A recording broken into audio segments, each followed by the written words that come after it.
My name is Niyi Olumoto.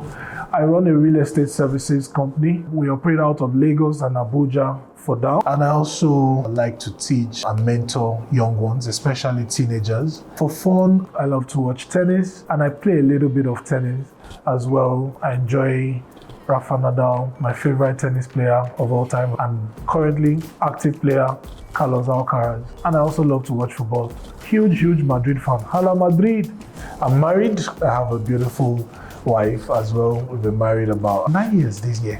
What does fatherhood mean to me? The roles, influence, and responsibility. When you talk about roles means position. What does fatherhood mean in terms of position? It means you are the father of the house, the place where you operate out of as the man of the house, as the father of the house. There are two core responsibilities of a father in the house, and one is security and the other is provision. Okay, we can expand it to three. The third one is the spiritual leader. You know, the Bible says that a man that cannot take care of his house is worse than an infidel. So what that means is, even in categorizing, God frowns more at a father or a man who cannot take care of his family. Number one is security, meaning that you secure your home. Everything, financial security, material security, even spiritual security. You cannot lag in any of these. As a father, you must provide for the family. So it's actually interwoven. So when I say provision as one of the three things that a father must do in the house, it also falls under the security part. Even material needs, the electronics, the couch, the TV, everything in your house, as a father, you should be able to provide. And also being available for the family. Growing up, for me, that was one of the things that I really struggled with as a child. My father was there as much as he could, but he had to work. And him having to work means that he wasn't always around. So yeah, he was there, but he wasn't really there in terms of that budding relationship a father and son should have, because I always carried that disciplinarian kind of look. So there was even no room for you to speak or engage with him on certain things that you just needed answers or you needed him to speak to. And of course, be a spiritual covering. A father must lead the family in the way of the Lord. You must train your children and raise them to know God, Bible studies, prayer, beyond what you have in your budget. So for me, that is one thing that I will always develop my own mix from what I've learned from my dad, being financially responsible. Thank you very much. Hello, my name is Okwoluwa Adepoju McPlenty. I'm a filmmaker and a media consultant. I am married 9 years this 2025, by December actually. 2 kids, 2 boys. One is 7+ and the other one is 5. Basically, I like listening to music, taking walks. I play tennis too. And yeah, I think that's about it all. Fatherhood to me, basically I've always seen it as a big role because you're responsible for the next generation. So I see it like you being a nurturer to the next set, those who will take over from you. And it's very important that you do it right. Fatherhood for me has always been leading my kids right, telling them what is the right thing to do and the right way to follow. I know most people talk about financial provisions and all that, but it's more of emotional and moral support from my own, because you can support a kid financially for all his life and you still end up not being the right fit for society. So I would rather you are fit emotionally and morally than just being fit financially. I'm a bit of a nerd, and it's something that my father bred into me. So growing up, one thing my dad will always make sure we do is read any article we see around or on any book or any paper. From the moment we started reading, he will give you any random book to read. And I noticed there was a time where he started giving us newspapers to read. And it was like, even if you don't understand it, just read it. Just read it out loud. And we would read out loud, mispronounce some words, and we'll correct them and all that. And that over time built an habit of reading in me. And there's this thing he always says, which I'm now telling my kids, that there's nothing you read and there's no knowledge you gain that is a waste. You might think you don't need it now, but you would eventually need it one day. There's no discussion we would start now and I won't meaningfully contribute to it because I read vastly. There's nothing you can talk about, from arts to politics to science to media, whatever it is. I can sit down and have a smart discussion with you about it, which I also want my kids to do as well. He made sure that I knew the history of where I came from, which I think is something we're beginning to lose nowadays with this new set of parents. I remember the day where he sat down, I was with my granddad, and he sat down with my granddad, and both of them were telling me stories of our hometown and our lineage and where we came from, and I had a very deep understanding of who I am and where I come from. I'm beginning to do that with my kids as well, because I feel there's a lot to gain from knowing where you're coming from. It helps you to get to where you're going to if you know where you're coming from. There's a saying where I come from that they tell kids that you are not a stranger here. You're coming from somewhere. It might look like this is not your space, but you didn't drop from the sky here. That's what they say. You didn't drop from the sky. You are tethered to one place. You're coming from somewhere.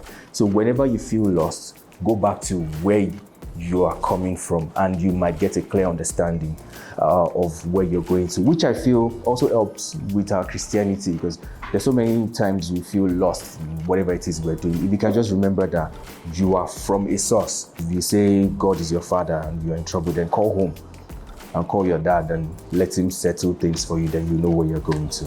I've been packaged in a way where I can survive anywhere. I can think for myself, make decisions that I know is right for what I want to do, and not right in a vague sense, but having like parameters to measure it by. Morally, is it okay? Emotionally, is it okay? Spiritually, is it okay? And does it sit well with where you are right now? Does it sit well with where you're going? Then I can say, okay, fine, then this is my decision, and I would go with it as an adult. I feel that really helped me build a personality for myself, made me kind of like a humble person. When I was growing up, all I had to do most of the time was read in the house and be with my siblings and all that, because parents were not big on the, oh, you're going outside to go and play with other kids and all that. They were like, you are 3, play with yourself, you are enough. So I kind of like have this sense of just always being with myself, which as an entrepreneur is not really a good thing. The business world is not kind to introverts at all. As a business person, I feel you have to be very, very social. You have to be outgoing and all that, because the connections really matter a lot, of which I'm now trying to correct that with my own kids. Even though you're trying to be this and all that, also learn to play with other kids, greet other kids, make friends. So whenever I take them anywhere and we see other kids, they're like, oh, go say hi to that boy. Oh, go say hi to that girl. Or go and meet them and introduce yourself. That's what we're even doing now. Go over and meet them and introduce yourself. Oh, my name is this.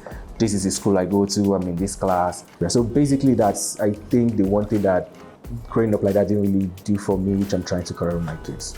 Hello everyone, my name is Akintade Toyosi. I'm the founder, creative director of Bags Media, a media design and production firm based in Abuja, Nigeria. I just recently got married about 3 months ago. I think I'm a soon-to-be father. I'm a Christian, so I like to see fatherhood from the lens of scriptures. For me, fatherhood represents 2 things. Fatherhood represents a prototype and a covenant. So a prototype meaning that you see you are the direct example that you want your child to be. And whatever you see your child being, you have to be that thing. Do you understand? If you see your child loving God, you have to love God. If you see your child being the best of who he is, you have to be the best of who you are. And I think you see it across all boards. We have parents that, their child smokes because they smoke, not laying good precedents for their children. There's a scripture that says, as he is, so are we.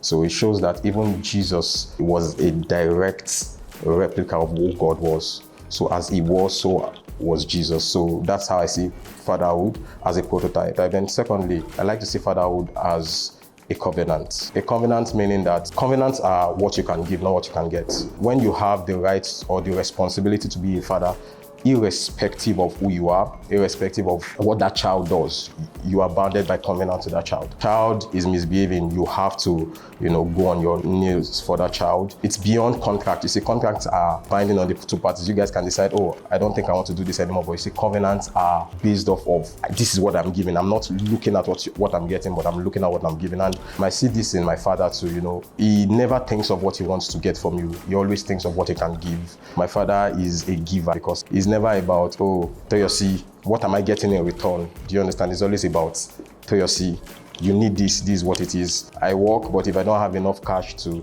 do this thing, he doesn't mind paying my flight money and all of those things. So it's always about giving and not about what you can get. So these two examples, that's what sums it up for me as fatherhood. One important memory of my father I would never forget is when we're struggling to pay my fees and my younger ones. I'm the first of 4 children, and I remember how that my father was looking for money everywhere. I remember he went to meet one of our uncles, and the man asked him to sign an undertaking.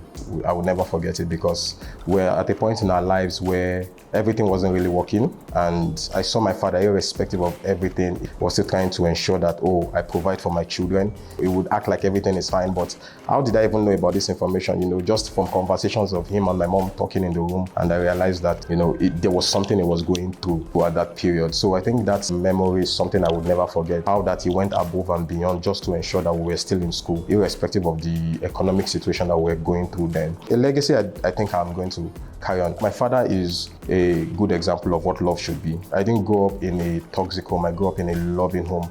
My father met Christ later in his life, but when he met Christ, he handed him over to us. Up till now, we are still enjoying Christ like he enjoyed Christ. I went to a boarding school, and I remember my father there's a song he usually would sing to us. But basically, I can't remember the song in details, but what this song is like, my dear child, you are leaving this house. Don't forget where you are coming from.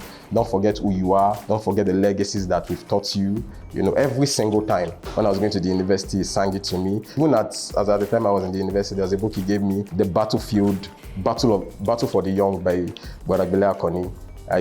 I remember he gave me that book and said to Yossi, read this book. And he would call me and say to Yossi, have you read that book? So one of the greatest legacy that my father gave me that I will forever hand over to my child is Jesus. My father made me love God, and I'm still working in the reality of that. It has shaped my belief in very positive ways, and I'm just going to give one example. Several times, I never grew up being a good child, or I was a very stubborn child. At some point, my father threatened to disown me. I remember the day he told me that he was going to disown me. My grandmother called me to go and beg him around 5 a.m. I lied down to beg him, and I slept off there. That's how stubborn I was, But I remember vividly that what changed for me was the fact that I would wake up in the midnight and I would see my father and my mother praying for me. Truth be told, that changed me. That shaped who I really am. So for me, the legacy and everything that I am today is because my father went down on bended knees for me. So it has shaped me a lot. Today, I'm a Christian, not just a Christian by words, but a Christian by deed. I'm very active in my Christian pursuit. I'm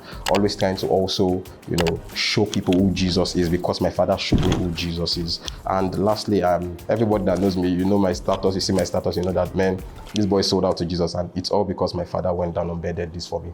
It has shaped me a lot. Thank you.